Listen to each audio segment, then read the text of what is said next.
Which brings us back to that discussion that we like to have every now and then, talking about heirlooms versus hybrids. I've always told you that there are some cases where heirlooms are better, there are some cases where hybrids are better. What's up, Lazy Dog fam? Hope all y'all are having an awesome day. It is an unseasonably warm January 26th here in South Georgia, and on today's video I think we finally got our 10-pound cabbage.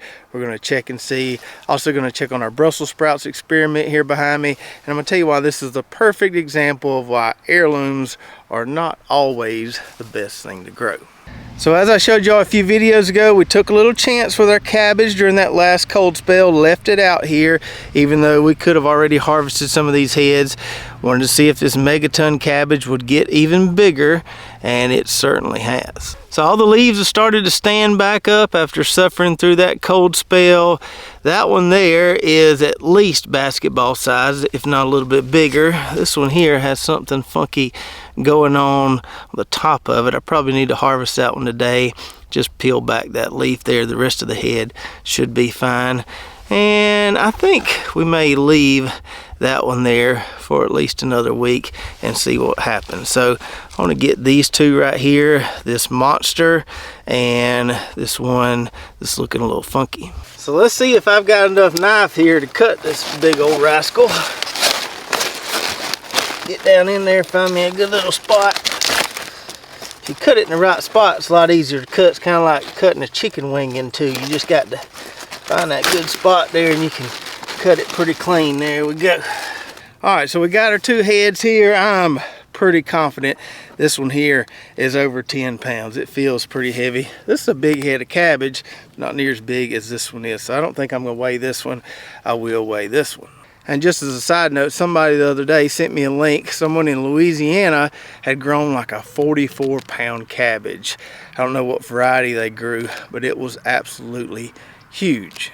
But I do feel like we need to set some rules and regulations for this cabbage weighing business. These people I see weighing these big cabbages, they pulling up the entire plant and weighing the whole thing as opposed to just weighing the head here.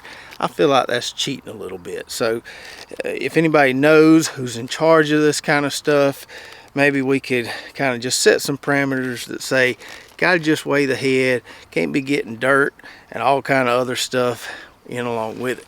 All right, so let's see what we got here. We got our scale zeroed out, so you know we're not cheating. Let's put this bad boy on here. Come on. Oh man, look at there. Look at there, about an ounce shy of 10 pounds. Guess we should have left it out there another couple days. That breaks my heart, but maybe the scale's off a couple ounces. We'll just call it 10 pounds.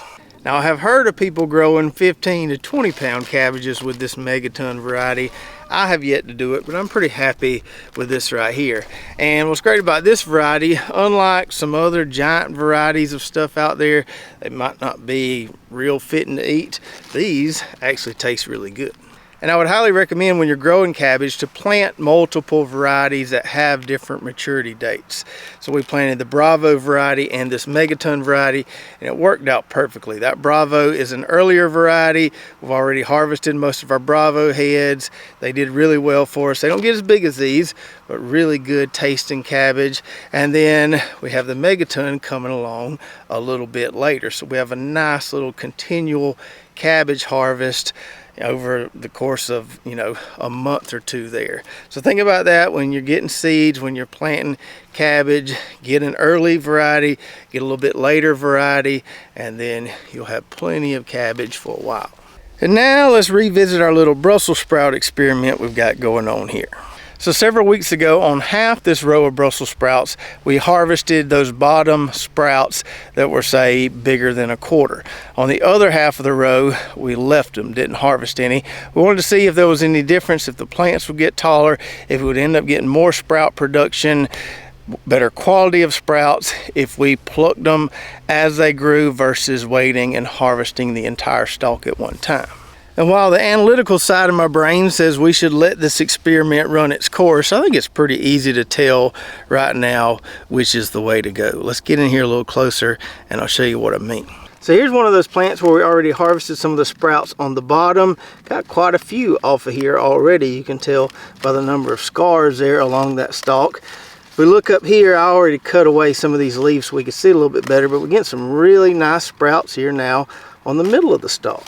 And ideally, I like to harvest mine about that size right there or that size right there, a little bit bigger than a quarter. I will harvest them smaller than that. I'll get that one there too, but I don't like to let them get too big.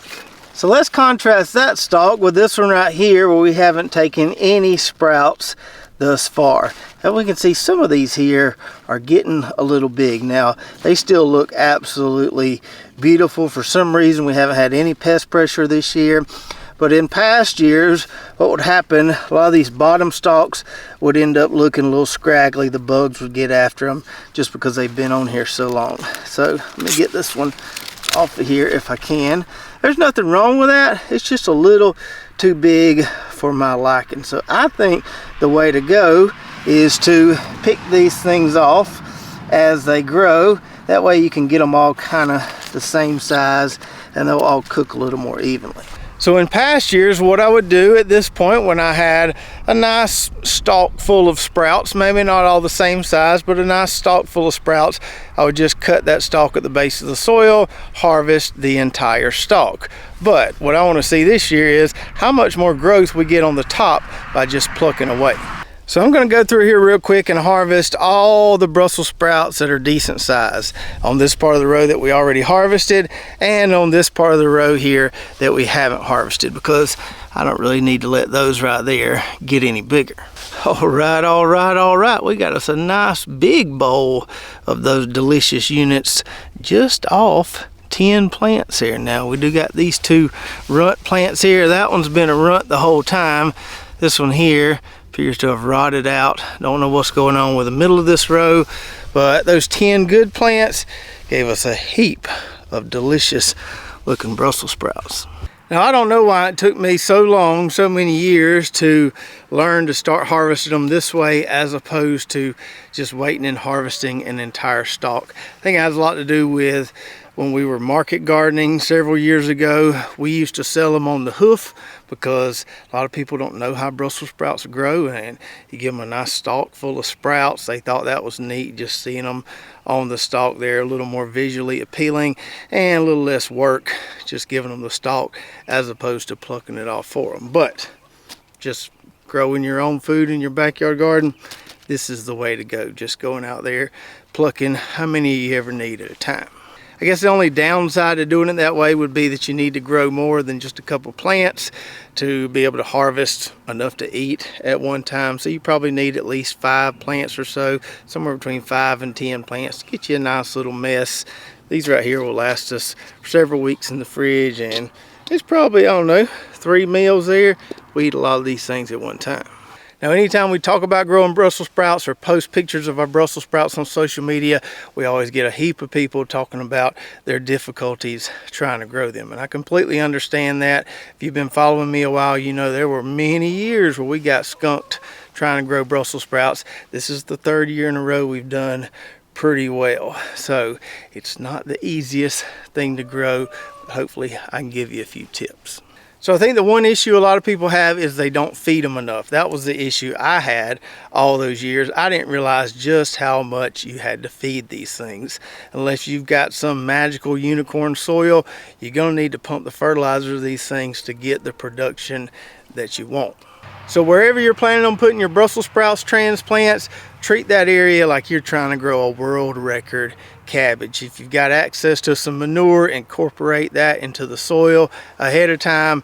Put down some pre-plant fertilizer. When you put those transplants in the ground, once they get growing good, start hitting them with the nitrogen.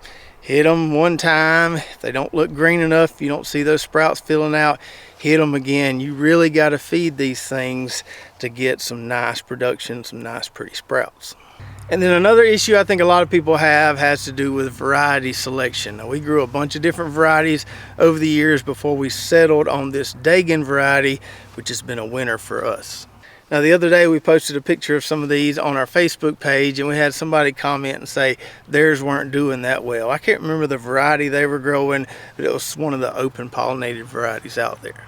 And in past years, it's been a while, but way back when, we did a little side-by-side trial comparing an heirloom open pollinated variety, I think it was called Catskill, to some hybrid varieties, and it was really no contest. Which brings us back to that discussion that we like to have every now and then, talking about heirlooms versus hybrids. I've always told you that there are some cases where heirlooms are better, there are some cases where hybrids are better. For Brussels sprouts, hybrids are better. So these things are not like tomatoes. With heirloom tomatoes, there's an obvious taste difference between an heirloom tomato and a hybrid. Now the hybrids have come a long way in the last decade or so, but I think most people would agree that the heirlooms have a little better flavor.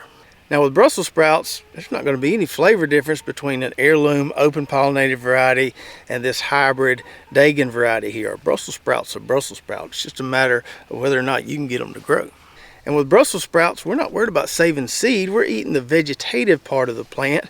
We're not eating a fruit that has seeds in it. We don't want these plants going to seed. We want them to hang out here as long as they can so they can keep producing sprouts for us. So there's a lot of reasons to grow hybrid Brussels sprouts versus heirloom or open pollinated Brussels sprouts.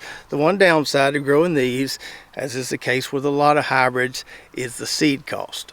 So I looked online earlier, and you can get a pack of Catskill open pollinated Brussels sprout seeds, 200 seeds for about $3.